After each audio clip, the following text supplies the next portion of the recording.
Yes, plus 2 students, welcome to our physics class. Students, till our previous video, we were discussing about polar and non-polar dielectrics and behavior of dielectrics when placed in external electric field. We have discussed. Also, we have discussed when a conducting slab or a conductor is placed in external electric field, then what will be the behavior of the conductor. तो दोनों ही terms हमने पढ़ ली थी कि जब हम किसी conductor को रखते हैं तो उसके अंदर क्या इफेक्ट होता है, जब हम किसी डाइलेक्ट्रिक को रखते हैं नॉन पोलर डाइलेक्ट्रिक को, then it becomes polar. These all things we have discussed in our previous lecture. Now today we will do some definitions related to this topic कि नॉन पोलर डाइलेक्ट्रिक को जब external field में रखा then it becomes polar. These things we have discussed. Now we will do some definitions, very important definitions related to this topic. So first definition is polarization density. Polarization density, it is denoted by capital P. Students, जैसा कि हमने पढ़ा था कि external electric field के अंदर जब हमने किसी डाई इलेक्ट्रिक को रखा तो इसके अंदर इंड्यूस्ड चार्जेस डेवलप हो जाते हैं. पॉजिटिव की तरफ सब नेगेटिव चार्जेस कलेक्ट हो जाएंगे और नेगेटिव प्लेट की तरफ ऑल पॉजिटिव चार्जेस कलेक्ट हो जाते हैं. These induced charges give the production of development of induced electric field. अंदर भी एक इलेक्ट्रिक फील्ड सेटअप हो जाता है, positive to negative induced field, यानी कि field due to its polarisation, जिसको हमने EP लिखा था. And external electric field was E0.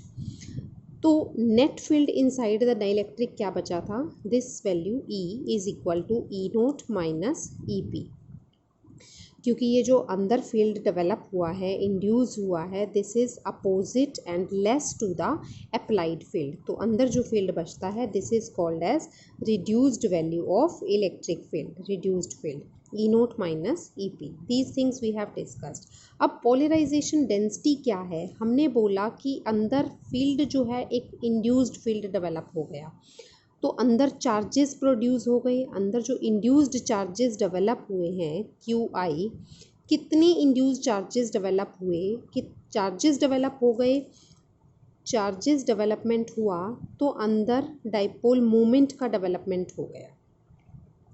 क्योंकि क्या हुआ था, first of all this dielectric was non polar. पहले ये क्या था, नॉन पोलर था. नॉन पोलर ऐसा डाइलेक्ट्रिक होता है जिसके पास कोई नेट पोलैरिटी नहीं होती, नेट डाइपोल मोमेंट ज़ीरो होता है.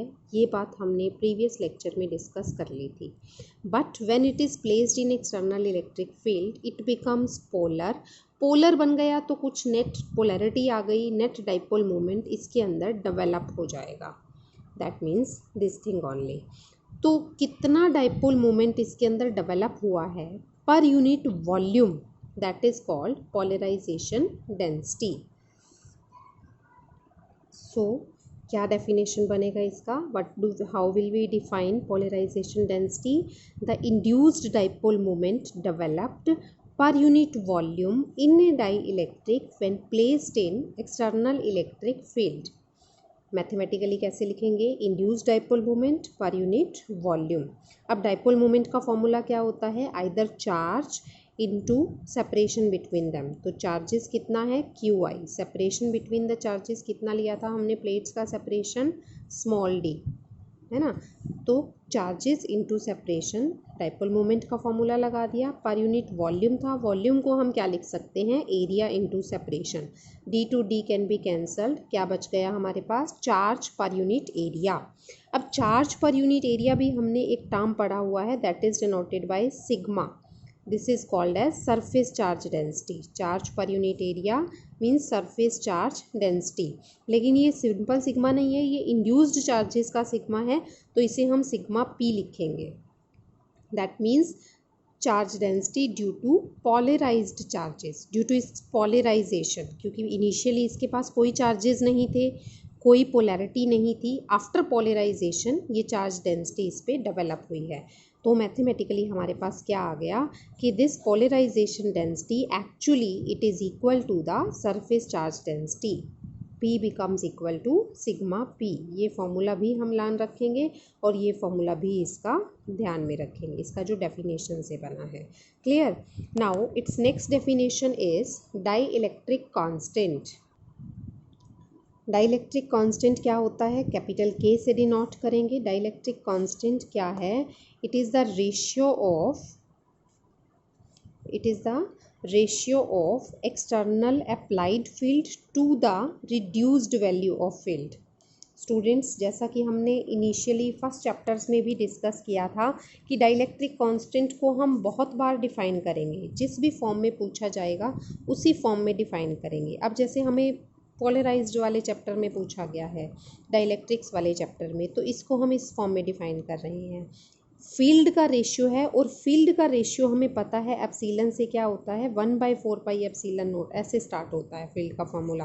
That means field is inversely proportional to epsilon. हमने डाइलेक्ट्रिक कांस्टेंट का सिर्फ एक ही फॉर्मूला लर्न रखा था, एप्सिलन बाय एप्सिलन नॉट। हमने ये पहले भी डिस्कस किया था कि हमें सिर्फ K के लिए यही फॉर्मूला लर्न रखना है, epsilon by epsilon naught. This formula you have to keep in your mind always. उसके बाद उसके अलावा जिस भी फॉर्म में आपसे पूछा जाए उसका रिलेशन हमें एप्सिलन से देखना है। डायरेक्टली है तो डायरेक्टली E/E0 आ जाता, अब इन्वर्सली है तो E0/E आ जाएगा। Are you getting students? Now field का रेशियो हमें पता है एप्सिलन से इन्वर्स रिलेशन होता है, तो यहाँ पर एप्सिलन बाय एप्सिलन नॉट का E0/E बन जाएगा। Is it clear? So how will we define it? It is a ratio of external applied field to the reduced value of field in a dielectric. To the reduced value of field in a dielectric when placed in external electric field. So this is the definition of dielectric constant. Clear? Now next definition is electric susceptibility. Electric susceptibility क्या होता है? एक्साई से denote करते हैं। This is symbol for electric susceptibility. Electric susceptibility क्या है students? जैसे हमने पढ़ा कि डाइलेक्ट्रिक को, नॉन पोलर को जब हमने एक्सटर्नल फील्ड में रखा इट बिकम्स पोलर। इसके अंदर पोलैरिटी आ गई, इसके अंदर डाइपोल मोमेंट आ गया, फिर हमने डिफाइन किया पोलराइजेशन डेंसिटी आ गई। ठीक है, तो कितना पोलराइजेशन डेंसिटी इसके अंदर डेवलप होता जाएगा as this field become stronger. कल भी हमने डिस्कस किया था कि जितना ये फील्ड स्ट्रॉन्गर होगा उतने चार्जेस ज़्यादा डेवलप होंगे। इंड्यूस चार्जेस ग्रेटर हुआ तो P ग्रेटर हो गया, स्मॉल p ग्रेटर हुआ तो कैपिटल P भी ग्रेटर हो गया। तो दैट मीन्स कि जो पोलराइजेशन डेंसिटी है that will be directly proportional to the net value of electric field जो इस डाइलेक्ट्रिक के अंदर बचेगा, रिड्यूस्ड वैल्यू ऑफ फील्ड। जो net field inside the dielectric बच जाएगा, पेंडिंग बच जाएगा, उसी की वजह से इसके अंदर पोलराइजेशन डेंसिटी रिमेन्ड रहेगा। Okay, that means the polarisation density is directly proportional to the reduced value of field. अब प्रोपोर्शनलिटी हटाकर जब इक्वलिटी का साइन लगाते हैं तो हमें कुछ कांस्टेंट लगाना पड़ता है। यहाँ पर जो कांस्टेंट लगता है that is a product of two constants, epsilon naught into xi. Why we used here product of these two constants? Just to make this relation dimensionally correct. इसको करेक्ट बनाने के लिए यहाँ पर जो कांस्टेंट यूज होता है that is a product of two constant simply. So this term is called as electric susceptibility. Actual में फिजिकल मीनिंग क्या है ससेप्टिबिलिटी का? Already also we have discuss. Susceptibility is the ease to passage of the electric field lines through a material. कितना easily lines, field lines उस material के थ्रू over cross कर सकती हैं, that is called as susceptibility. Okay students, so polarisation density के कितने formulas आ गए हमारे पास? Dipole moment per unit volume था, सरफेस चार्ज डेंसिटी के भी इक्वल आ गया, और इसका एक फॉर्मूला ये भी बन गया हमारे पास। All formulas can be used. Okay, now next is relation between dielectric constant K and electric susceptibility Xi. What is the relation between K and Xi? तो इसका वेरी फर्स्ट स्टेप जो है वो आपको ध्यान में रखना है कि हमें ये रिलेशन डेराइव करने के लिए स्टार्टिंग कहाँ से करनी है। तो हमें स्टार्टिंग करनी है रिड्यूस्ड फील्ड से। रिड्यूस्ड फील्ड क्या होता है हमारा, E is equal to E naught minus E P, यहाँ से स्टार्ट करना है। Okay, E naught minus E कितना होता है किसी भी कंडक्टर के अंदर, किसी भी मटेरियल के अंदर field inside the material zero होता है और आउटसाइड जो है वो सिग्मा बाई एप्सिलन नॉट होता है, ये हमने पढ़ा हुआ है ना। तो सिग्मा बाई एप्सिलन नॉट तो वो खुद के चार्ज की वजह से होगा। जब उसके अंदर इंड्यूस चार्जेस हैं, पॉलराइजेशन है, तो we can write E P as sigma P by epsilon naught. Clear. Now E naught minus sigma P जो है वो हमारा पी के ही इक्वल है, ये हमने प्रूव कर दिया as P is equal to sigma P. तो सिग्मा पी को हमने पी रख दिया यहाँ पर। अब पी का एक और फॉर्मूला भी हमने अभी अभी डेराइव किया है, epsilon naught into chi into reduced field. Okay, as P is equal to epsilon naught into chi into reduced field. तो ये वाला फॉर्मूला भी हमने यूज़ कर लिया। Now epsilon naught to epsilon naught cancelled, तो क्या बचा हमारे पास, E is equal to E naught minus chi into E वाले टर्म्स को इकट्ठा कर देंगे, E plus chi E is equal to E not, E into one plus xi is equal to E naught, one plus xi is equal to E naught by E. E naught by E is dielectric constant, so dielectric constant is equal to 1 plus xi. This is our important relation between dielectric constant and electric susceptibility. Okay students, so these were the definitions. एक और important definition है dielectric strength. Student, strength के बारे में हमने कल भी पढ़ा था कि जैसे हमने डाइलेक्ट्रिक को इसके अंदर रखा, हमने बोला कि इसके अंदर इंड्यूस्ड चार्जेस डेवलप हो गए।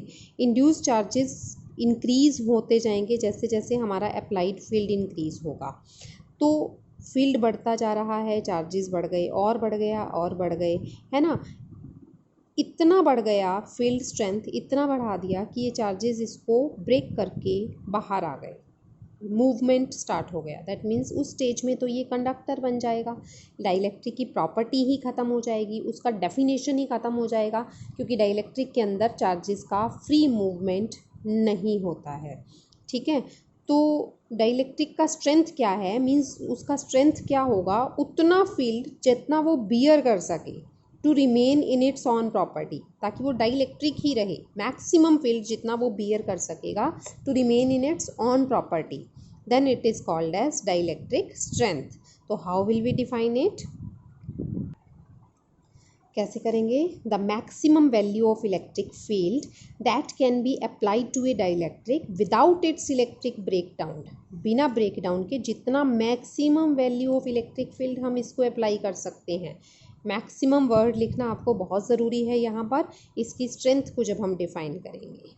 ओके स्टूडेंट्स, विदाउट ब्रेकडाउन जो इसका ये फील्ड को बियर कर सकेगा maximum value, that will be called as its dielectric strength.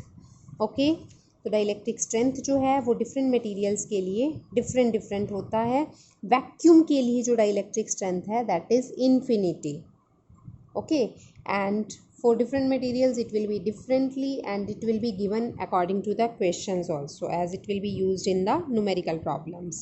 Okay students, now revise all these definitions properly and their physical meanings. Remember their formulas as it can be used in further topics also. Okay students, thank you.